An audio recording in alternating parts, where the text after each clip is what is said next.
Semporna, sebuah syurga lautan yang memukau manusia dari seluruh pelosok dunia.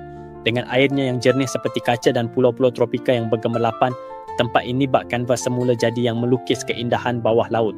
Tetapi di sebalik pesona alam ini, terdapat kisah yang tidak diceritakan dalam brosur pelancongan, sebuah mitos yang sudah berabad lamanya menghantui perairan Semporna, Ulek Mayang, kisah Puteri Duyung yang tidak hanya menyanyi untuk kepuasan dirinya, tetapi untuk menjerat insan.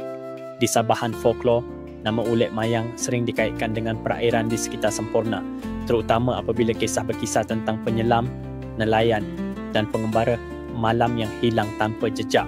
Orang lama percaya bahawa setiap kali laut menjadi terlalu tenang dan kilauan bulan memenuhi permukaan air, itu tanda bahawa Puteri Duyung sedang bersedia untuk tarian mereka. Sebuah ritual yang dikatakan mampu menarik manusia ke dasar laut selama-lamanya.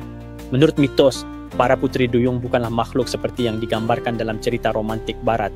Mereka tidak hanya cantik dengan ekor bersisik perak, mereka juga dikatakan penjaga rahsia laut yang tidak boleh diganggu. Kisah paling terkenal adalah tentang seorang penyelam muda bernama Haikal, seorang anak lelaki kampung tempatan yang bercita-cita memecahkan rekod menyelam bebas di perairan Semporna. Banyak orang sudah mengingatkannya jangan terlalu lama di dalam laut dan jangan pernah membawa barang yang mencuri perhatian makhluk laut. Tetapi Haikal degil. Dia memutuskan untuk cuba mengalahkan rekodnya sendiri pada malam bulan penuh.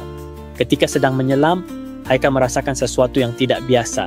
Suasana laut tidak seperti biasa, terlalu sunyi, terlalu sepi. Udara dingin mengalir meskipun dia berada di dalam air.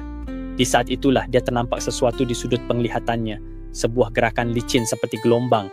Dengan jantung yang berdegup kencang, dia cuba mengejar bayangan itu meskipun nalurinya sudah menjerit untuk dia kembali ke permukaan.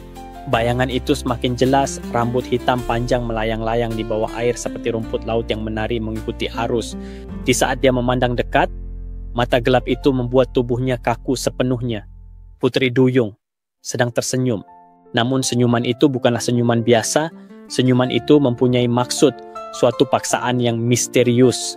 Haikal tidak mampu melawan, tubuhnya seperti dikawal oleh makhluk itu.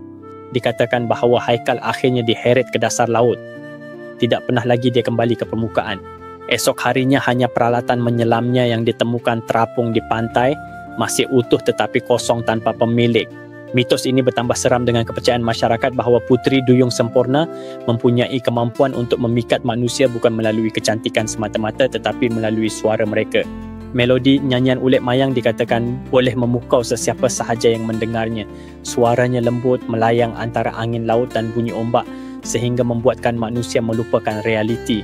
Ada pelaut yang pernah mendengar nyanyian ini dan mereka bersumpah bahawa suara tersebut datang bersamaan bau harum bunga mayang yang tidak pernah mereka lihat di daratan.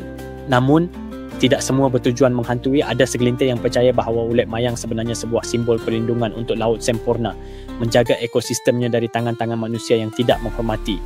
Mereka mengaitkan hilangnya orang-orang dengan sifat pemberontakan alam itu sendiri atau mungkin balasan kepada yang tidak mendengar amaran.